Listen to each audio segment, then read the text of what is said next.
Multi-tools, what do you want? And perhaps even, what do you actually need? Are you looking for the full assembly line of a factory? Or something that perhaps slips into your pocket unnoticed? Maybe even you want something that clips onto your bike directly, waiting for your hour of need to be called upon before saving the day. The Ole Gunnar Solskjaer method, if you will. Today, we're going to look at some multi-tools and how to distinguish and find what's best for you. So the first approach we have is, well, it's pretty much every tool you could ever really need. One of these can definitely make you friends at the trailhead by when somebody says, has anyone got that tool that nobody would feasibly carry? Well, this is where you step up to the plate. It's even got a bottle opener, which I can only assume is to open all the beers people are going to want to buy you as a token of their gratitude. So we've got all the Allen keys, we've got some disc tools there, we've got some spoke tools, we've got some spanners, we've got a knife, we've got a chain breaker, we've got even a little tire lever there. So it pretty much covers a whole host of eventualities. And I can't imagine, at the trail side at least, too many situations that couldn't be remedied by one of these bad boys. The advantages of a tool like this are, well, it will get you out of pretty much any situation. It's got all I think you could feasibly need at a trailhead. The disadvantage, I suppose, is it's slightly bigger than some slim down units and it doesn't attach to your bike. So it depends what you're after, but certainly in a backpack, it's ideal, maybe not so much in a pocket. It's even got a nice little picture on the front, which I don't think would be too out of place in the Tate Modern. I mean, what a fine looking tool. And I'm not talking about myself there before any of you chime in. Next in our lineup is the more mature approach to multi-tools. We have a really neat little ratchet system.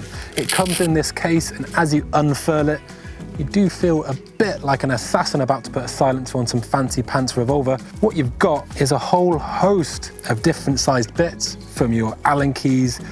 You've got a little torque wrench that combines on the end there to make sure you're not gonna do any damage to your fancy carbon bars. And the various bits do combine. So if you've got a piece that's slightly harder to get to, or perhaps if you put that piece in there, you can actually get a reasonable amount of torque through the handle. It's all very neat. I actually really like this, and one lives in my toolbox full time. It's so good on things like rotor bolts and saddles, and those little things where perhaps movement is limited. Super useful piece of kit. It comes in this protective case as well, so you don't run the risk of stabbing yourself in the leg, which I also consider to be a good thing. Everyone always talks about free hub noises, but quite frankly, I'm more concerned about this one. Would you look at that? It sounds like cricket's getting down to business in the Australian night. Absolutely glorious. Thank you very much. Last but not least, we have the Ninja range of products. Now, these little devils actually just sit at the bottom of your bottle cage and are super useful. They might not be as big or as grunty as their bigger brothers, but that's kind of their charm. They're small, they're discreet, and they're always there when you need them. Because they're attached to your bike, if you're forgetful, like I am, you can never leave them behind, which is certainly a bonus in my books.